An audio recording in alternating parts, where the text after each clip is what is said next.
Selamat pagi anak-anak. Pada hari ini berjumpa lagi dengan Pagia dalam pelajaran agama dengan tema Yesus dipersembahkan di bait Allah. Sebelum kita memulai pelajaran kita, marilah kita berdoa terlebih dahulu. Dalam nama Bapa dan Putra dan Roh Kudus. Amin.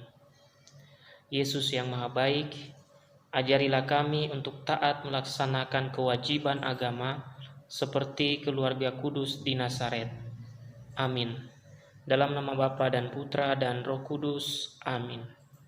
Anak-anak yang terkasih, setelah kita selesai berdoa sesuai dengan tema kita, maka marilah kita menyaksikan bagaimana kisah Yesus dipersembahkan di bait Allah yang kita dapat baca dalam Lukas 2 ayat 21 sampai 40. Marilah kita simak dengan baik video berikut ini. Dan ketika genap 8 hari dan ia harus disunatkan, ia diberi nama Yesus, yaitu nama yang disebut oleh malaikat sebelum ia dikandung ibunya. Dan ketika genap waktu pentahiran, menurut hukum Taurat Musa, mereka membawa dia ke Yerusalem untuk menyerahkannya kepada Tuhan. Seperti ada tertulis dalam hukum Tuhan, semua anak laki-laki sulung harus dikuduskan bagi Allah. Dan untuk mempersembahkan korban menurut apa yang difirmankan dalam hukum Tuhan, yaitu sepasang burung tekukur atau 2 ekor anak burung merpati. Adalah di Yerusalem seorang bernama Simeon. Ia seorang yang benar dan saleh yang menantikan penghiburan bagi Israel. Roh Kudus ada di atasnya, dan kepadanya telah dinyatakan oleh Roh Kudus bahwa ia tidak akan mati sebelum ia melihat Mesias, yaitu Dia yang diurapi Tuhan. Ia datang ke bait Allah oleh Roh Kudus. Ketika Yesus anak itu dibawa masuk oleh orang tuanya untuk melakukan kepadanya apa yang ditentukan hukum Taurat, ia menyambut anak itu dan menatangnya sambil memuji Allah. Katanya, "Sekarang Tuhan, biarkanlah hamba-Mu ini pergi dalam damai sejahtera, sesuai dengan firman-Mu. Sebab mataku telah melihat keselamatan yang daripada-Mu, yang telah Engkau sediakan di hadapan segala bangsa, yaitu terang yang menjadi penyataan bagi bangsa-bangsa lain, dan menjadi kemuliaan bagi umat-Mu Israel." Dan bapa serta ibunya amat heran akan segala apa yang dikatakan tentang dia.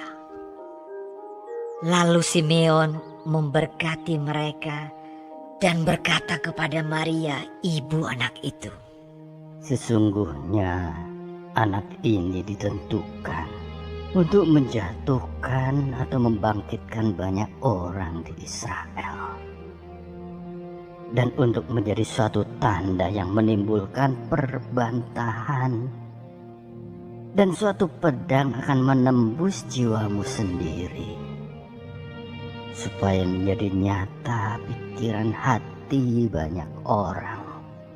Lagi pula di situ ada Hana, seorang nabi perempuan, anak Fanuel dari suku Asher. Ia sudah sangat lanjut umurnya. Sesudah kawin ia hidup 7 tahun lamanya bersama suaminya. Dan sekarang ia janda dan berumur 84 tahun. Ia tidak pernah meninggalkan bait Allah dan siang malam beribadah dengan berpuasa dan berdoa. Dan pada ketika itu juga datanglah ia ke situ dan mengucap syukur kepada Allah dan berbicara tentang anak itu kepada semua orang yang menantikan kelepasan untuk Yerusalem. Dan setelah selesai semua yang harus dilakukan menurut hukum Tuhan, kembalilah mereka ke kota kediamannya, yaitu kota Nazaret di Galilea. Anak itu bertambah besar dan menjadi kuat, penuh hikmat dan kasih karunia Allah ada padanya. Nah, anak-anak yang terkasih, setelah kita menyaksikan video tadi, maka kita mempertanyakan dalam diri kita, sudahkah kita rajin mengikuti ekaristi atau ibadah pada hari Minggu? Marilah kita bertanya pada diri kita masing-masing.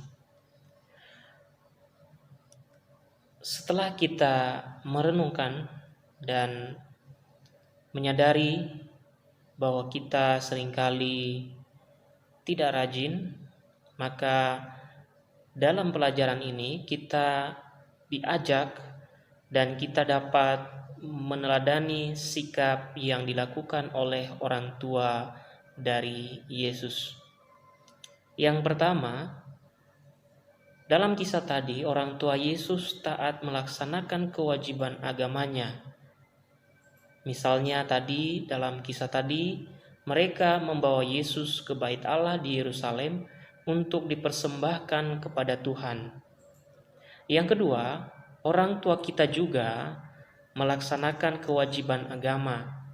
Misalnya membawa kita ke gereja untuk dibaptis, untuk berdoa dan memuji Tuhan dalam perayaan atau dalam ibadat. Kemudian, kalau kewajiban-kewajiban agama dijalankan dengan baik, maka hubungan kita dengan Tuhan akan semakin akrab. Oleh sebab itu, kita diajak untuk mengikuti orang tua kita yang melaksanakan kewajiban agamanya dengan penuh semangat, dan kita dapat meneladani apa yang dilakukan oleh orang tua Yesus dalam kisah tadi.